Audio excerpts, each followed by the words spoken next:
గ్రామీణ పునర్నిర్మాణ సంస్థ యాజమాన్యం నిరంకుశ వైఖరిపై చర్యలు తీసుకోవాలని ఉద్యోగులు డిమాండ్ చేశారు.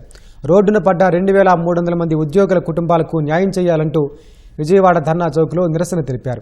మారుమూల గ్రామాల్లో దశాబ్దాలుగా రాత్రింబవళ్లు కష్టపడి పనిచేసిన తమకు 2011 నుంచి రావాల్సిన పీఎఫ్ ఇతర బకాయిలను చెల్లించకుండా యాజమాన్యం అన్యాయం చేస్తుందని ఆవేదన వ్యక్తం చేశారు. ప్రభుత్వం తక్షణమే జోక్యం చేసుకుని బకాయిలు చెల్లించేలా చూడాలని వీఆర్ఓ ఉద్యోగులు విజ్ఞప్తి చేశారు.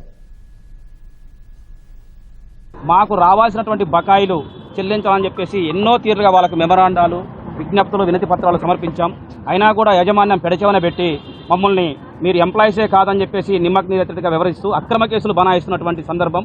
మీరు ఖచ్చితంగా ఎంప్లాయీస్ అని చెప్పేసి గౌరవ పీఎఫ్ కమిషనర్ గారు గుర్తించి మాకు ట్రిబ్యునల్లో కూడా ఆర్డర్ వచ్చిన సందర్భాల్లో ఇప్పుడున్నటువంటి యాజమాన్యం మేము పీఎఫ్ ఇవ్వాలంటే మా దగ్గర డబ్బులు లేవు కాబట్టి ఆస్తులు అమ్ముకుంటామని చెప్పేసి ఆస్తులు అమ్మిన సందర్భం కూడా మేము గుర్తు చేసి ఆస్తులు అమ్మొద్దు అని చెప్పేసి గౌరవ హైకోర్టు గారికి కూడా విన్నవించడం జరిగింది. ఉమ్మడి హైకోర్టు తెలంగాణ వారు మీరు అమ్మి ఆ అమౌంట్ని జమ చేయమంటే ఇప్పటివరకు కూడా జమ చేయని సందర్భాలు. ఇప్పుడున్నటువంటి యాజమాన్యం ఇవాళ ఓన్లీ కేవలం మతతత్వాలతోటి రాజ్యం నడుస్తున్నట్టుగా వాళ్ళు చేస్తున్నారు. ఇకనైనా ప్రభుత్వం స్పందించి ఈ 2300 ఎంప్లాయీస్కి కుటుంబాలను ఆదుకోవాలని చెప్పేసి మేము కోరుతా ఉన్నాం.